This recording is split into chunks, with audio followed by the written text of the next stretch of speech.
Hello, this is Beth Cook, and what you're about to hear is the first episode of Fraggle Talk Classic, a brand new ToughPigs podcast.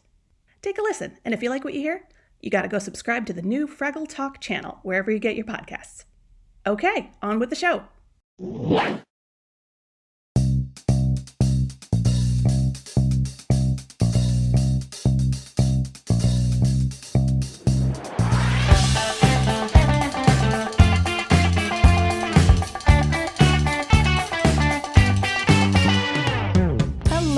Welcome to Fraggle Talk, a ToughPigs podcast where we dive deep through the fantastical, whimsical world of Jim Henson's Fraggle Rock. My name is Beth, and I am rewatching for the millionth time. My name's Julia, and I'm rewatching after 10 years. My name is Adam, and I am watching it for the first time. I'm not going to sing any more of that song. It's copyrights, but for the first time. Oh, thank you so much for joining us on this journey. This has been a labor of love for me to try to get this off the ground.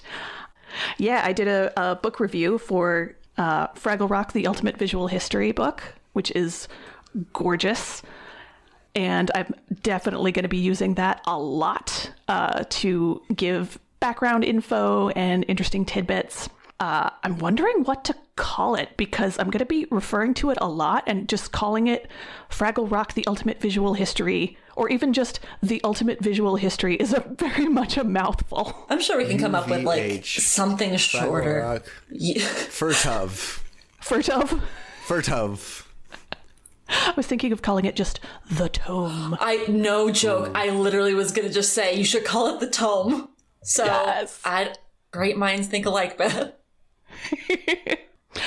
So yeah, I wanted to get these people in particular together, partly because Julia was the one who first introduced me to ToughPigs, and I was, kind of admiring her work from afar for a while, and then since she was one of the only people I knew connected with ToughPigs, I wanted to reach out and go, hey, do you want to maybe work together? And for me, like I said in the intro, I've seen Fraggle Rock, but it's been almost 10 years since my last watching of it. And it felt overdue for me to re-explore it. And a podcast seemed like a fun way to go about doing that. Nice. Totally. And for me, I grew up on the Muppets. I have always loved the Muppets, and I've always been one of the only people I knew who loved the Muppets.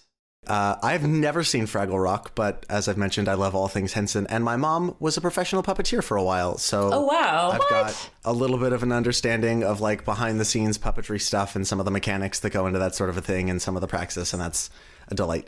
That's awesome. Oh, that is so cool. Yeah, it's really rad. Yeah, so actually, Adam, you and I didn't even know that each other were Muppet nerds for a while before we knew each other. We have been friends for a solid couple of years now. I think I made a Facebook post. I put out a call for Muppet friends because I really wanted to rewatch the original Muppet movie, and you responded? Yeah. Yeah. Because we knew each other through the local dance scene, but didn't know each other super well. It was just kind of like, oh, that's a person who seems cool, and we have... You were like, oh, you're the person I loaned my jacket to. Right, exactly. And then you mentioned Muppets, and I went, oh my God! And then I also went, ah! So I'm wondering what either of you have either, heard about the show as a whole of how it came about. Very little. And I've heard a fair amount, writing for ToughPigs for the last decade or so and having watched it before. There's things that have definitely left my mind. I'm sure as we go through, I'm going to rediscover and be surprised by things that I've totally forgotten. But, I know a fair amount of Jim Henson's conception of wanting to make a show that would bring about world peace, as I'm sure we're going to talk a lot about on this podcast. Yep. And the people behind the scenes and the makings of it. So that was his intent in making Fraggle Rock? That was one of his intents, awesome. Yes. That's so cool. Yeah, so one of the great things that I found out through reading the tome, so I'd always known that, Jim Henson's goal was to make a show that would end war. What I didn't know was this guy, Duncan Kenworthy, who'd been working on Sesame Street in the international department. And then he was basically heading up the Arabic version of Sesame Street. Ooh. That experience gave him the idea of, what if we made an international children's show that was designed from the very beginning to be international, so that for the puppet parts, you can dub it into any language. And then for the human segments, they can either be dubbed as well or customized to be like with different actors in each different country. I was wondering why there was so little overlap. And I didn't put it in my notes, but I was going to know that, like, oh, there's just like a little bit of off here with the dubs, and that's not something I would expect from the Muppets. And it's, that's because they're universalizing it. That's rad. Yeah. So, yeah, I think it ended up being dubbed into, I forget how many languages, like maybe 13, 15, something in the teens. And then I think only like 4 or 5 countries ended up like picking up the offer of recording their own Doc and Sprocket segments. So there was maybe some lost potential there, but it was like an incredibly solid idea that no one had done before. So Jim and Duncan kind of had these separate ideas, and then it became this one idea. That's awesome. Beth, That's really cool. Do you know if like the recordings of those like Docs and Sprockets from other countries are like on YouTube or anything? Because I know I've seen photos of the different actors, but I've never actually, I don't think I've ever seen any footage of the different ones. And I was just curious if you've ever seen it, any. I don't think I've seen like the full segments. I've seen little clips in like documentaries and nonfiction pieces about Fraggle Rock. Like there was a Defunct Land episode on YouTube about Fraggle Rock. And so I've seen little clips there. They'll show a clip of the same song recorded into all the different languages. It was really cute. That's rad. Awesome. Funny, I've been learning Spanish. You're making me want to go find the version of this that was done in Spanish so I can watch it and try to practice. That's a great idea. To like find out how much you, just understand. Just understand how little I understand in Spanish. Yes, definitely. This is my first time experiencing any Fraggle Rock content. The opening theme song slaps. The opening theme song is awesome. I absolutely loved it. With a bass line came in, I was like, ooh, heck yeah. Shouldn't swear.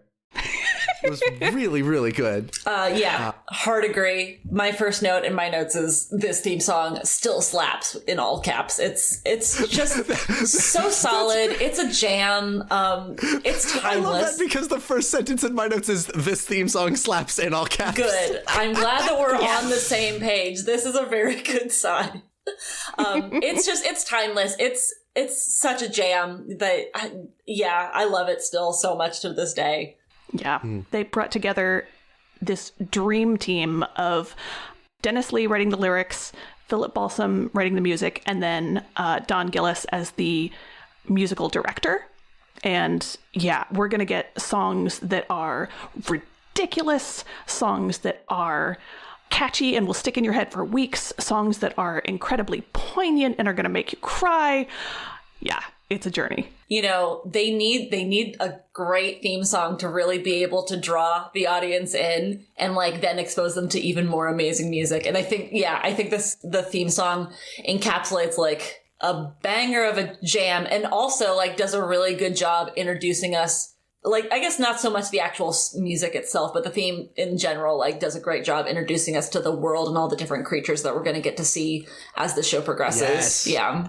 Totally. I have it in my notes, the fact that they have like body puppets that get used to establish like a size discrepancy and let us know approximately how big these Fraggles are in the world and what other sorts of characters and creatures they'll sort of like run into, and like the fact that there's some sort of animosity between like you get a lot of detail in this about the world you're going to be watching stories in.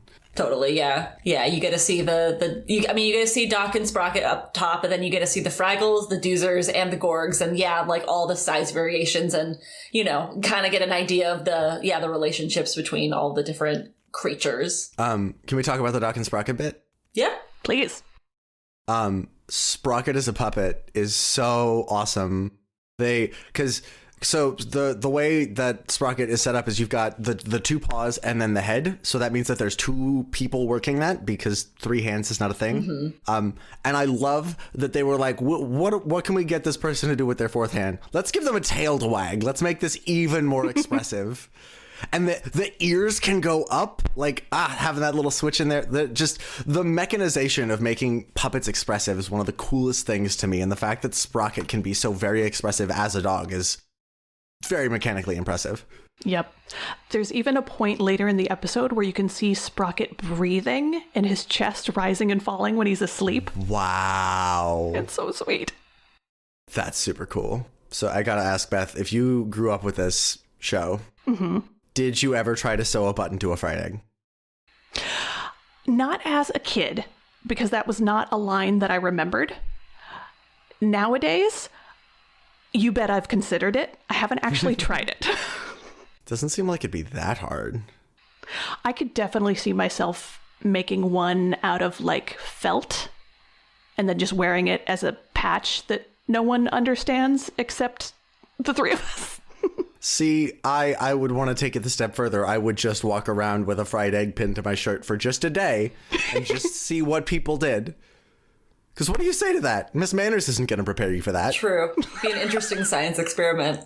What I love about Doc in this first scene is that, you know, he has that like, okay, today I finally decided to convert this old deserted room into a workshop. And that is such a mood for like, I am going to start this new project that I've been meaning to start forever. I'm finally doing it. And I'm like, hey, good for you, man. And then immediately gets distracted about the thing in his diary. It was great. At least I'm assuming. I just had a moment of panic, like that I watched the wrong episode for something. Just like, wait, that is the right episode, right? The one with where he's like talking about sewing a button into the. Oh gosh, wait, hold on. Did I watch the wrong episode? Because this is going to be. Oh no, did you watch the wrong episode? I don't remember that in this first one. Season 1, episode 1, or at least it did when I. Was the episode called The Beginning? No! Oh my god, I watched the preachification of Convincing John. Oh my god! Well, it took us 17 minutes of recording to realize.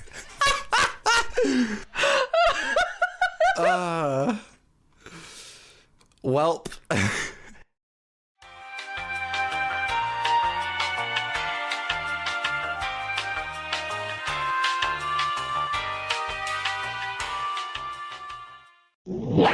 So we're back, and I've seen the episode now.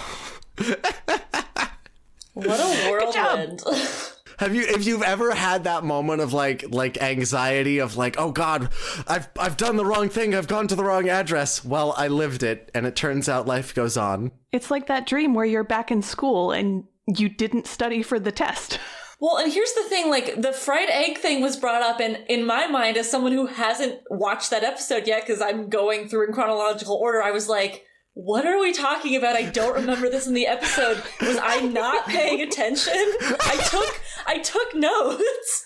And I just went with it because I remembered that moment, and I was like, oh yeah, and then it took me until after we stopped recording to realize, oh yeah, that wasn't in the first episode. Well, yeah, and like, yeah, Beth, you were like talking about it as well, and I was like, okay, I must have just missed this. I don't know. So, and then it got solved really quickly. I can relate to that so heavily, to something that I don't remember happening, and just be like, that probably happened and I missed it. It's fine. Yeah, Beth, you were talking. I guess we can just dive into it. Beth, you were talking about like the moment of like, yes, I'm gonna finally get around to this project, and oh boy, right. Yup. I did. If I can start a little bit about the intro, just like first impressions. Yeah. They're like Muppet slapstick is always great. And this intro is just no exception to that. My two favorite moments are he goes, "Don't worry, I'm gonna leave my books and maps with you for safekeeping," and then just drops them, just full on drops them on the floor, and they just clatter everywhere. Yep. And the bit where he's like, yes, Fraggles move with a dance-like grace, and then they just yeet a puppet on from off camera, and it just it's beautiful. That whole introduction of Traveling Matt narrating, this is what Fraggles are, and this is what they're like, and saying they're, the marvelous and the pinnacle of civilization, fearless, dignified, intellectual, while we see, someone balancing a tomato on their nose, someone else, sticking their tongue out, and it's such a brilliant juxtaposition, because a young audience is going to be able to immediately see the contrast between how we're supposed to see the Fraggles and how they see themselves. Mm-hmm. Yeah. Yes, absolutely. Take silliness very seriously. That's what we should. The nice thing about that is you can go even deeper into it and be like, but yes, maybe that is what smart and elegant people do, is they decide to just be as goofy and weird as they feel like. Right? They start podcasts taking deep dives into shows that have been off the air for, oh God, They take extensive notes on the possible ecosystemic applications of weird bits of that show. Bingo. We'll get to that in a bit, though. Julia, I wanted to ask, what parts of this did you remember when you were watching it and you were like, yeah, I remember that bit? And what parts of it were you like, when did that happen? I don't remember that. I mean, okay, so full disclosure, I watched this episode a couple months ago, back when we started kind of talking about getting this podcast off the ground. So in this watching, I remembered a lot of it, although I will say that I did not remember the line about the books and maps and then him dropping it on the ground. And I did write in my notes about how it's very funny, and then there's some profanity in my notes that I won't repeat. But yeah, in watching it, when I first revisited it a couple months ago, I remembered things here and there. I did remember the intro of the Fraggles and like his narration and kind of us seeing like them be silly and a lot of physical comedy. And then like the slow, as we'll go through this episode talking about it, the introduction of all the characters who are going to end up being kind of the pinnacles of this show. But, there a couple of the songs I didn't remember. As we kind of already alluded to, there's like so much music throughout all of Fraggle Rock. And it was really just the theme song and Follow Me, which I'm sure we'll talk about, but that's one of my favorite songs from this entire show. And so I'm very familiar with that. And also, is it Traveling Uncle Matt or it's Uncle Traveling Matt? Uncle Traveling Matt. I can never get the order right. Him going out into the world for the first time. Those segments always like make me so happy. Just like getting to see him interact with humans, and a fire hydrant in this episode, and he like calls it a person, and it's a very unfriendly person too. Yes. Yeah, and like all the silly creatures and everything. So yeah, there's this episode I feel like I definitely remembered a bit more about. It's going to be kind of the episodes as we go along that I'm going to be like, oh, I forgot about this one or that one. So I'm excited. But yeah, it was really nice to get to be reminded about everything in this episode. Yeah. Nice. Can I talk a little bit about the sets just from a puppeteering standpoint? Oh, absolutely. Please do.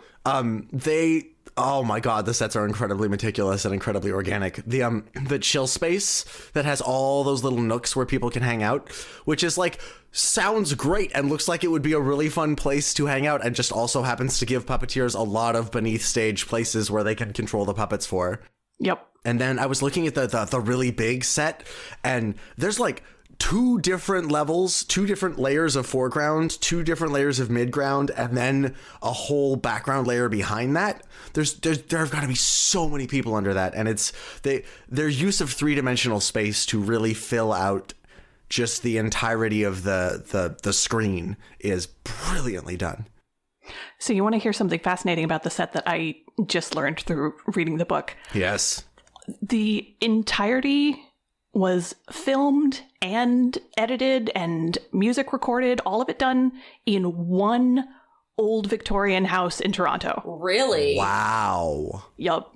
Like, they did not have like a separate sound stage, a separate place, an editing bay, all in one old house. All of the entire show?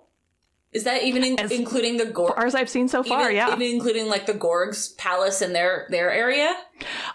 Presumably, yeah. My guess is that a lot of that was done with a blue screen or a green screen. Yeah, that makes a lot of sense. That's so bonkers and awesome. I just assumed it was like some kind of like studio or something like that. Yeah. Yeah. Cool. Yeah, there's definitely a lot of green screen work. Yeah, I made a note about like how like for the time that they're doing it, the green screen work is like really great, I thought.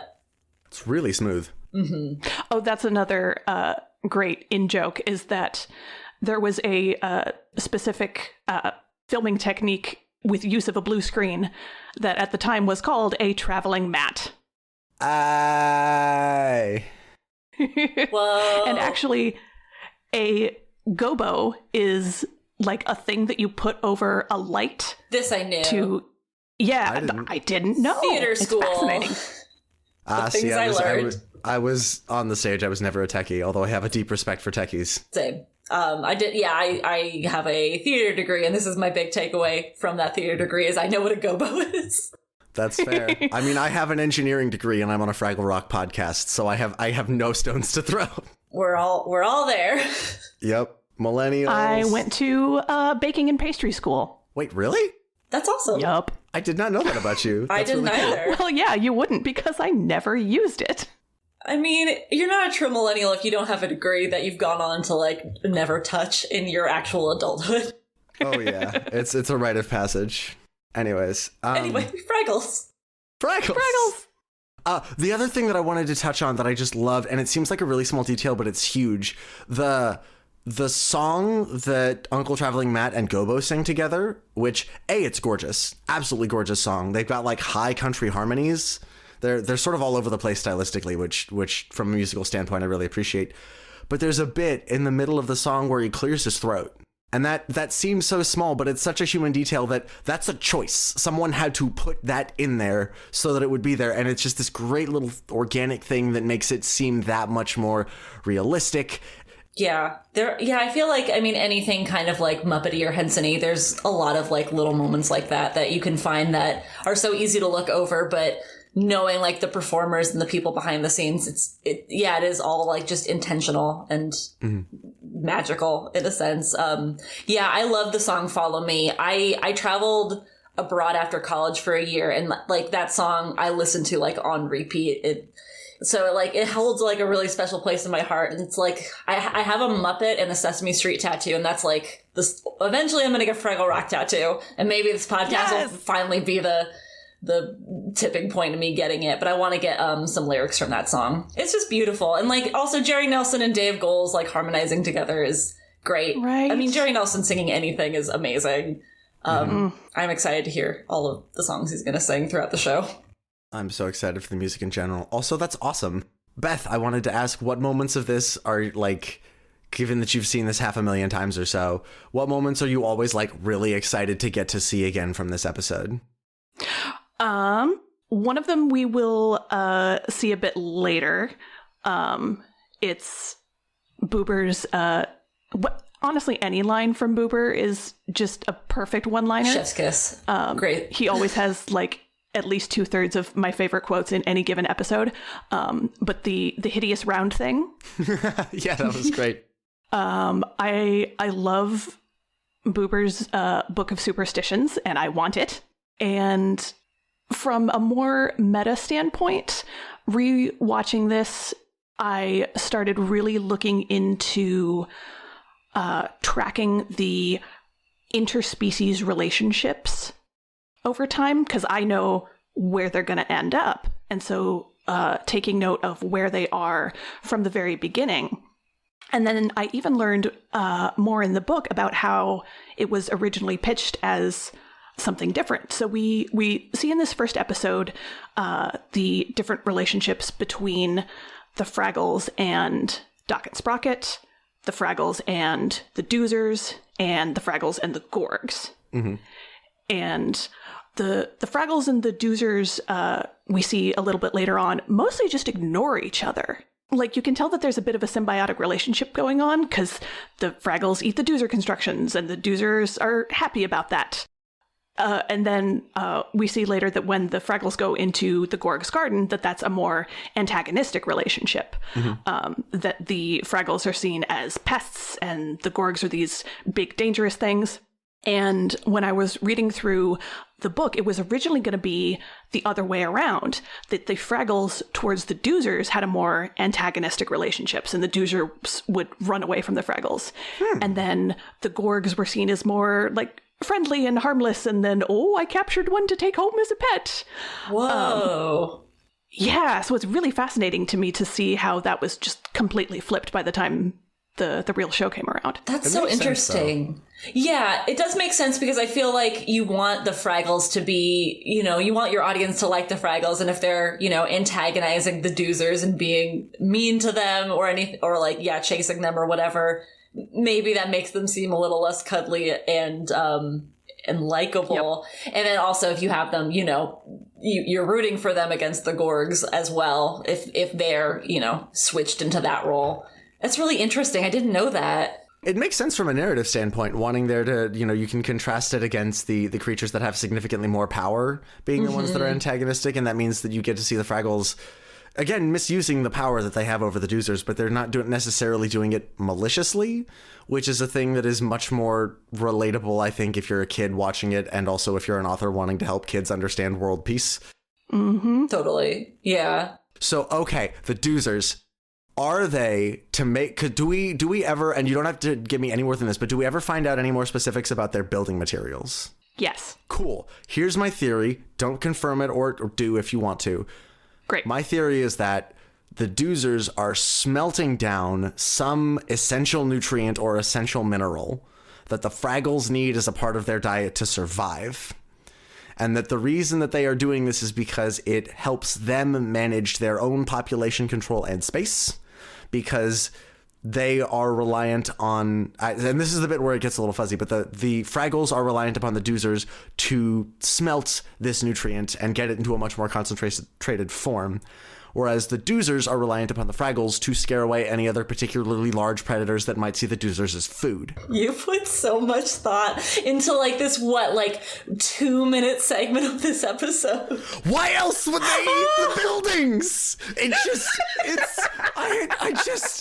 I mean, without any spoilers, I think that, Beth, you would know. We're gonna find out more about like the Doozer constructions, like, within this first season, right? Like, I don't remember maybe when not. we find out like what they're made of and how they're made. And it can't be later than season 2, right? Like, because there are certain like Doozer. There is a Doozer character that is going to eventually become important down the line. Yes. But maybe that isn't until further. And here's the thing, it's been 10 years, so I don't know. But these and I remember the individual episodes, but I cannot for the life of me recall where in the series they fall. That's fair. So answers will be given. Just who knows how long it will take for us to get to those answers. All good. I'm just gonna keep my notes ready. I mean, but this is... No, I love these... This is like deep. This is so great. Theories. Like, please keep bringing theories to the podcast on like what you think is going to happen through the progression of this show. Thank you. I was going to do that anyways, but I'm glad it's going over well. This is how I absorb media ever since I started watching Adventure Time. Excellent. Oh, yeah. The other thing that I wanted to say about the Doozer puppets is just, so that was a deep ecological dive. If I may now get into a deep philosophical dive. Ooh. So the fascinating thing about the Doozer puppets is that the thing that is moving them predominantly is the machines that they're using from a mechanical standpoint. That's where the actual, like, the motors are, and like there are some of them that have the little wind-up legs, but whenever you see them working, it's the machine that is actually working. The machine that they're on has the motor, that's the one that's being, controlled. And just the idea that it is projecting the image of a Doozer that is moving a machine when the reality it is the machine that is moving the Doozer puppet is just so #deep. We will definitely, I think probably when we get a Doozer-centric episode, we'll do more of a deep dive on how all of the remote control mechanics worked and the genius of Faz Fazakas, who made it all happen. Mr. Fazakas, I appreciate the heck out of you, sir.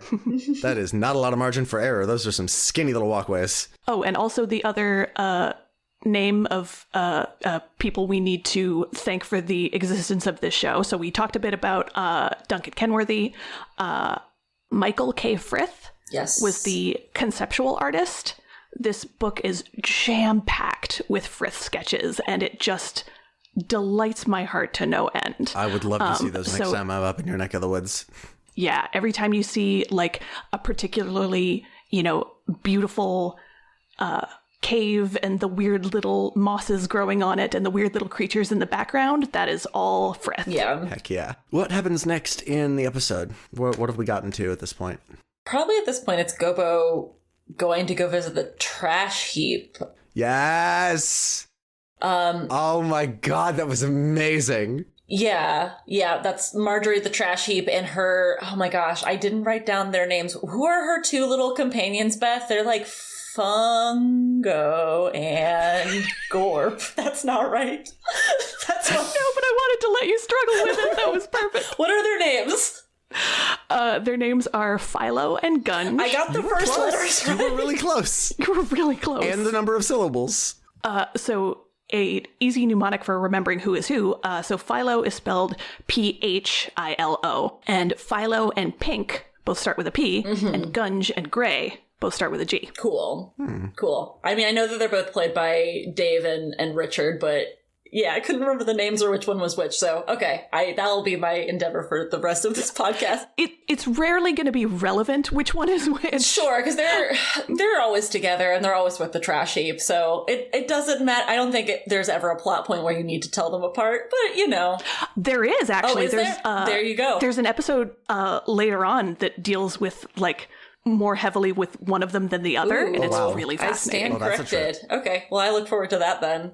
Can I just say, I love what an oddly supportive relationship they have. Like, I wish I could just have two little rats follow me around and whenever I make a declaration, just be like, the trash heap has spoken! Right? We all need hype men. See, that's the thing. I don't want hype men. I want hype rats. Hype rats. And then, like, they'll intro you and you'll just break out into, like, a song. Oh, yeah. An amazing blues song that absolutely slaps. Holy mackerel. Yeah. Oh, so, okay, I have to find this quote. So, at first glance, the idea of an omnipotent trash heap being the oracle for the civilization is absurd and hilarious, and it's great to just have it at that level. And then I read this quote. Once again, this is Michael K. Frith. When archaeologists look into an ancient civilization, they don't go to the castle, they go to the dump. It's where you really find out how people lived. So I've always loved the idea of a dump as being a great repository of knowledge. And a living dump could then impart that knowledge to you. That's so cool. Right? Oh, wow. That's a lot deeper than I thought for that character. Yeah. No idea. I did write down a note that, like, Marjorie is made up of primarily, like, leaves and, like, the remains of fruits and vegetables. So it's not going to happen, but it would be funny that if she just composted herself as the show went along, like, just broke down in compost. Yeah, I mean, Marjorie's got, like, some great songs as the show progresses, and, you know, she's always there to dole out wisdom to the Fraggles. Are they always that, like, bluesy? Because that was amazing. One of the things that we'll see throughout the Fraggle Rock songs is that you get almost every genre of music you can think of. We're going to get rockabilly. We're going to get Gregorian calypso. Chants? Wait, what'd you say? Gregorian chants? Oh, I don't know if we get Gregorian chants, but we past them. It's the Henson people. That's rad. You know, I really want to hear a cover of that with, like, a really husky female blues vocalist. I think that would be amazing. I would totally dance to that. I know of a cover with what I'm guessing is a male vocalist. I'll accept that, but watch yourself, McCoy. Yeah, there's a whole album of Fraggle Rock cover songs by different artists and bands, and it's delightful. Nice. I will send you the link to that. Please do. And hey, we might even drop that in the show notes. Excellent. Heck yes. I feel like an all-official podcast saying we're going to put a link for something in our show notes. I did love the message that, like, from the song that the Trash Heap was singing, that, like, every dream will come with troubles and pain. That is not a thing that you see a lot in children's media. Yeah. A lot of times the troubles and the pain just sort of get hand-waved by a montage. And the idea that, like, no, everything you want to do is going to have some rough stuff to it that sucks. Or that the troubles and pain are standing in the way of the thing that you want. Yeah. Rather than part of the process. Yeah. I feel like that's, often with, like, media for children, you're told, like, you know, once you get around the troubles, like, everything is great, as opposed to this, which is so much more true that, like, you know, it's gonna always be there, you know. As a millennial, I can tell you, once you get around the troubles, there are bigger troubles. There are more troubles. They're relentless. Yeah, I thought the song had a nice message, and then, you know, afterward when Gobo is giving him his troubles, her advice is basically like, oh, you feel alone and you don't know what to do. Go get your friends, man. Like, yeah. And it's so straightforward, but I feel like it's very true. Especially, I feel like, you know, to date us, we are currently living through a global pandemic, and it's really easy to feel alone these days. And it's such a simple thing to be like, oh yeah, if I feel alone, I should just call a friend, you know, or what a concept, right? Yeah, or I gotta go do this thing that I'm like nervous about doing. I could just talk to a friend and maybe they'll help me out. It's like a very simple concept, but it's also just very true. And I think it's a really easy thing to like just kind of sidestep sometimes. And it's a nice thing to be reminded of. Mm-hmm. Yeah. And Goabo especially is one of those characters that's gonna try and do things on his own and not ask for help. Like, that's gonna be his default mode, and he's got to be reminded occasionally, like, hey, you have this supporting cast for a reason. Goabo, me too, buddy. Me too. Oof. Yeah. I love the other piece of advice that she gave him that I put, her for the trash heap, right? Yes, Marjorie, yeah. Which is interesting because I like the idea of like the sort of Mother Earth figure. There's sort of the idea of like a Mother Death figure, and I like the idea that there's sort of a Mother Refuse figure. That is. But anyways, the other piece of advice is he's like, there's this monster, and she's like, you just came through a gourd garden to get here, my dude. What are you scared of? Yeah. The idea that like, yes, you might be scared, but you already do something similar to this, like it's nothing. Yeah, absolutely. I also wrote that down in my notes. Yeah, so after that, we move on to Goabo takes her advice and talks about his fears to his friends. And the notes I wrote down for that are, one, Uncle Matt really should have established exactly what every few days means. Very vague. I also wrote a note, like, how does Uncle Traveling Matt know how he doesn't know anything about outer space, but he knows how the postal system works and how to get his hand on postcards and like get a stamp on with an address. Look, right? Post That's office never workers explained. are really helpful and they won't judge you. Okay. That's fair. Maybe there's a cutscene where he's talking to a postal carrier and they're telling him how to do all of it. If there's any government agency that I would trust to just explain a mail system to a small furry alien, it's the Postal Service.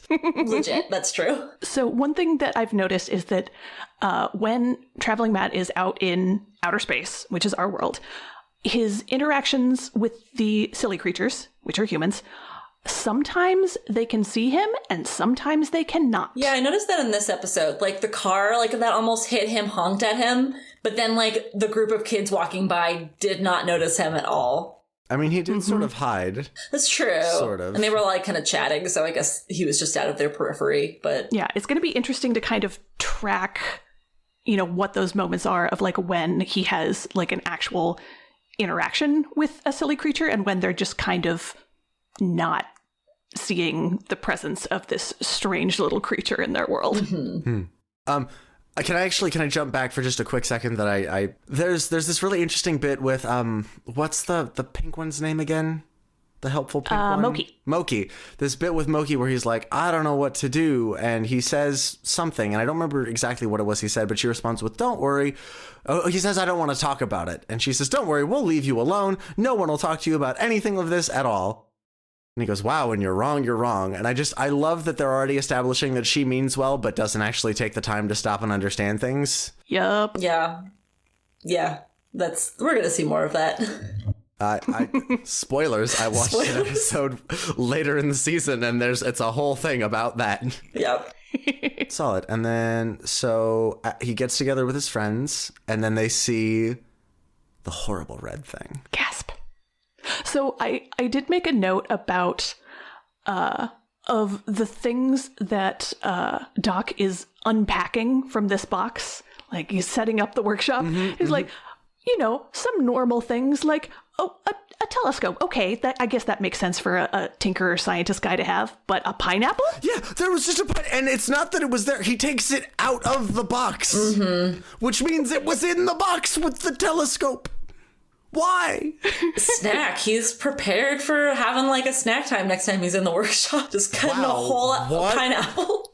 What a hardcore man. Just a loose pineapple, not skinned, not just, nope, take a bite out of that like an apple. Wow. Doc just went from like a 2 to like an 8 on the terrifying scale. What you don't see is on the other side of the table, there's just a bunch of bite marks from when he'd forgotten his pineapple but still needed to snack, and so he just consumed the wood of the table. We're gonna have to keep track of Doc as the show progresses. See if there's any more clues to like his life outside of the workshop, outside of pineapples. Also, every time he talks about the workshop, I've been playing a lot of Bloodborne, and so that's all I can think of, and it's a really weird mashup. It doesn't not work, but ooh, it's a weird mashup. Unfortunately, I don't get that reference. I'll explain it off camera. We're already doing a niche podcast. I don't need to go for the even nicher intersection therein. Although, speaking about weird intersections that you wouldn't think exist, one of my goals is to get as guests on our podcast the guys who did Fraggle Shrugged. Yes. Oh my goodness. Can you talk a little bit about that? Just the listeners can hear it, because that, oh my goodness, I'm so glad that exists. In leading up to this podcast, I was like, well, surely this has been done before. Someone must have done episode per episode podcast of Fraggle Rock, because it's the internet, everything already exists. And yes and no. So they've got a lot of, one-off episodes of a bunch of podcasts out there, usually about retro stuff or, stuff we remember from the 80s.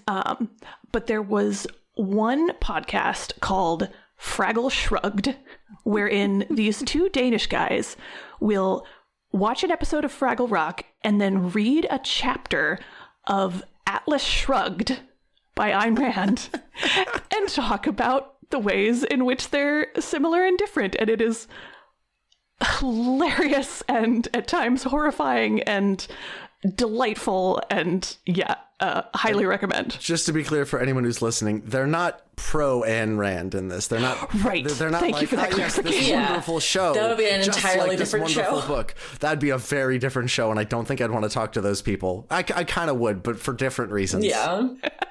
My notes stop at the pineapple because I had so many questions. So I had a note about, once again, kind of tracking the cross-species relationship. When Traveling Matt and Gobo first encounter Doc and Sprocket, they're immediately kind of suspicious and wary, and Sprocket's barking, so they think that he's this, ferocious, aggressive creature. And so when Gobo comes back and actually encounters Sprocket face to face, Sprocket does kind of grab at him, but I don't think he's trying to hurt him. I think it's more of he's trying to get Doc's attention, there's a strange thing here. Come look at the strange thing so I can show this to you. Yeah. I mean, we could do a whole thing about how this show is so full of just Sprocket's bids for Doc's attention and Doc rejecting Sprocket's bids. Oof. Yeah. Too busy unpacking pineapples. Get, downer there, but it's yeah. You're not wrong though. You don't tell your dog to go play with himself. That's sir. That's not how owning a dog works. You gotta give it attention. Dog ownership. Yeah. I love Sprocket. I'm sure it'll come up throughout this podcast, but my day job is I work with dogs, and just all the mannerisms of Sprocket, and obviously he is a lot more sentient than an actual dog. He doesn't speak, but he understands everything that's being said, and he is conscious of that Fraggles are something that he needs to show Doc because they're not of this world. But yeah, just the little things about him and the movements, they really kind of we talked about, even the breathing and whatnot. I don't know. I feel like they did their research on the movements of a dog, and I love Sprocket. He's so cute, and we'll get more into it, but his growing relationship with Doc, but also eventually maybe with the Fraggles, is something that is really nice. Anyway. Yeah, I also have a note in there about, because I had that note about his body language, but then it turns out that doesn't come up in this episode. But in this episode, you get to see them moving him around, so you get to see that there's a hand for his torso and a hand for his rear, and the way that they got that doggy sort of bounce and jounce. Totally, yeah. Absolutely spot on. And he just wants his ball back also, you know. Right. Give Sprocket his ball. When he has, like, latched on to Gobo and everyone's like, oh, they, like, toss his red ball out of the hole. Then he's immediately like, oh, this is now more important. And he just goes and chases after the ball. That's, like, so on point for dogs. Like, they could be doing something that to them in the moment is really important. But then the second a ball is thrown, they're like, yeah, bye, I gotta go get this ball. Yep. Priorities. Dogs are like children. The easiest redirect method is distraction. Yes, 100%. Yeah, I love the what is it? The Fraggle with the hat is like throw Boober. What about? Boober. Boober is like throw the horrible red thing, and everyone else goes no. Like establishing that there is some internal conflict even in moments of emergency is a nice little character detail there that I really appreciated. Mm-hmm. Yeah, I love Boober. You've already mentioned Beth like that. He's got so many great lines. Boober. And I love Wembley. We, like, didn't get much Wembley in this episode, but I think Wembley's probably my favorite character. Is the next episode a Wembley episode? Am I making that up? I don't remember. We'll find out. We'll find out when we record next time. Tune in next time to see if the next episode is a Wembley episode. There you go. I think it might be, but also I could be wrong. I think it is. Yeah. But yeah, I don't have too many other notes either. The last note that I have is this episode ends with Doc being like, that ugly hole is still here. Well, don't worry, I'll board it up one of these days. And it's like, no, dude, because there wouldn't be a show if you did it. We have to, like, we have to see, like, Gobo and his uncle communicate about outer space. And so it's very clear that you're not actually gonna... He got onto his one project of, like, fixing up this workshop, and then has now moved on to not doing the project of patching up the hole in his wall. So what you're telling me is that the entire narrative mechanics of this show hinges on one man's executive dysfunction? Basically. Sounds about right. And you will see how his actually getting stuff done around the workshop every once in a while affects those in Fraggle Rock. Oh, yeah. What an interesting metaphor. What if all of the shifts in our culture are just God tidying house? Oof. Doc as a metaphor for God. It's like, oh God, we've got these strange weather patterns and climate change, and God's up there like, I sewed a button to a fried egg. And that's how we got the platypus. Yep. You know, when European explorers first found the platypus, they legitimately like shaved it and searched it for stitch marks because they were so certain. I've heard that. It was like created. Do we want to get to the outro then? If there's anything else we want to... Yeah, any other final notes people want to throw out? I think I hit all my big notes. My only other note that I had was like just like one little moment where Gobo has to run across to avoid the Gorgs, and he says, I'll have to sneak through a Gorg's garden without a Gorg seeing me. And then immediately Junior sees him, like no hesitation. Like he does such a bad job sneaking. That's my only note. I also... My favorite thing about that moment is he turns to the camera and goes, sometimes it works! Yeah, that's true. That's it for me. That's my last note. I have one other note, which is that Mookie's wearing a necklace, which, again, if it's there, it's a choice, and I'm wondering if that is going to be plot relevant later, or if that's just sort of a decoration character detail. I don't think that particular item becomes plot relevant. Cool. Good to know.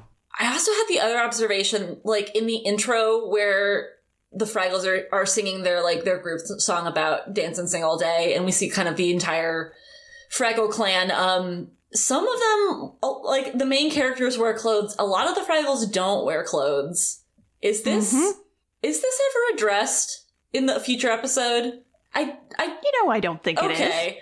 I'm sure it's probably so not important, but I was like, is that like a point of contention that some of them are just running around free from wardrobe? I can see some quote-unquote children's television activist groups on Facebook or what have you getting very irritated about that. Although Facebook wasn't around in the 80s, thankfully.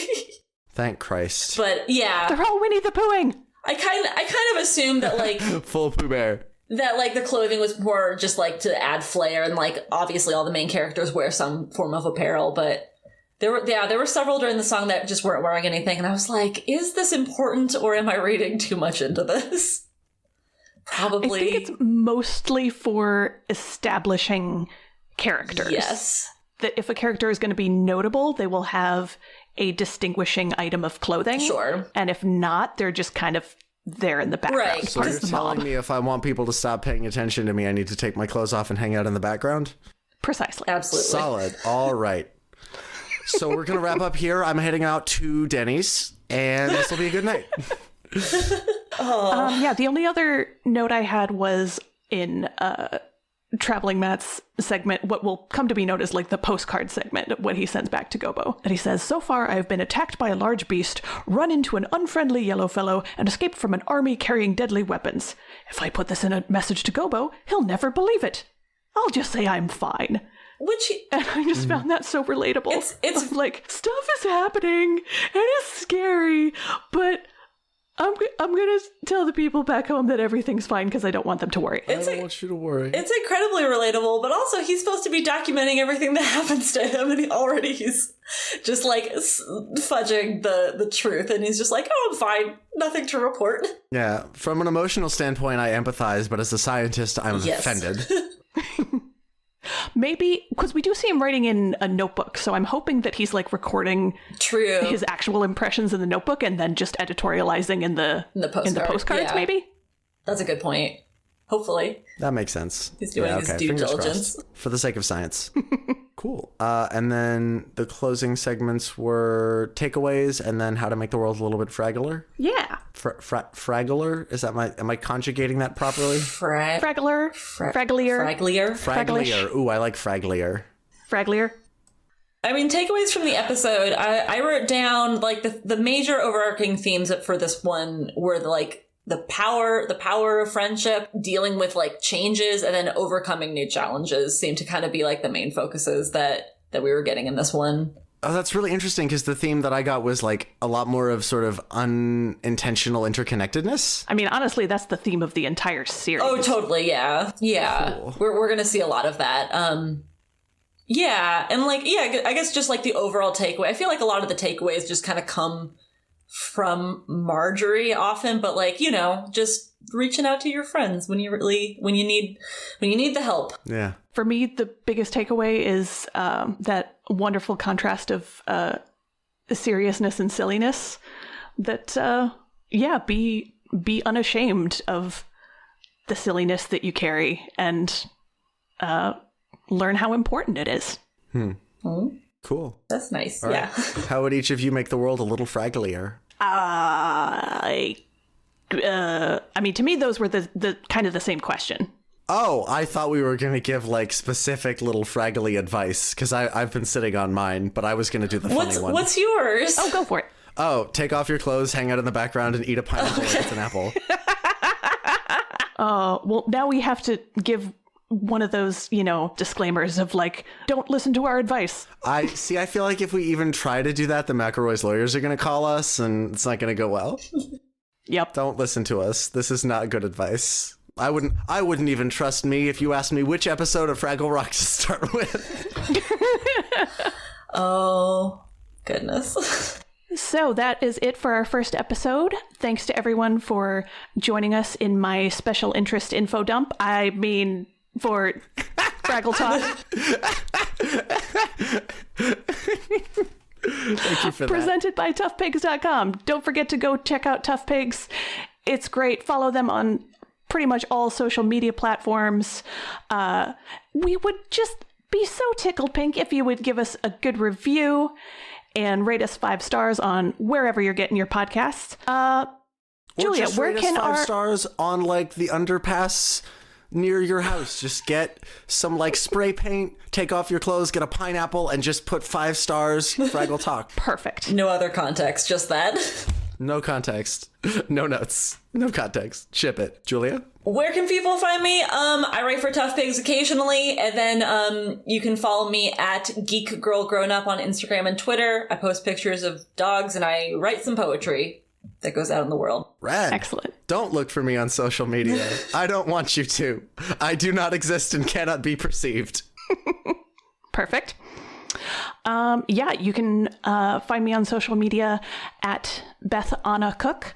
That's Anna with 2 N's, like the Disney princess. And I also have my blog of Muppet songs, Our Melody, which you will find out later comes from a Fraggle Rock song. Oh, I'm not surprised. No. Thanks again for joining us, everybody. Make sure to tell anyone that you think would be interested that this podcast exists. Interact with us on social media so we can get the word out. And tune in again next time. Looking forward to seeing you there. Bye. Till then, dance your cares away. Aw. Nice. Fraggle Talk Classic is brought to you by ToughPigs.com. Fraggle Talk art by Dave Hulteen Jr. The Fraggle Rock mark and logo, characters, and elements are trademarks of the Jim Henson Company. All rights reserved. The Fraggle Rock theme song, written by Philip Balsam and Dennis Lee, is used with permission. Special thanks to the Jim Henson Company and the entire Fraggle Rock family. For more from ToughPigs, please find us at ToughPigs on Twitter, Facebook, Instagram, TikTok, TeePublic, and Patreon. Fraggle Talk Classic is produced by me, Beth Cook. This episode edited by Adam and myself. Thank you to Joe Hennis, the ToughPigs Muppet Fan Podcast executive producer. Thanks for listening, and we'll see you next time, down at Fraggle Talk.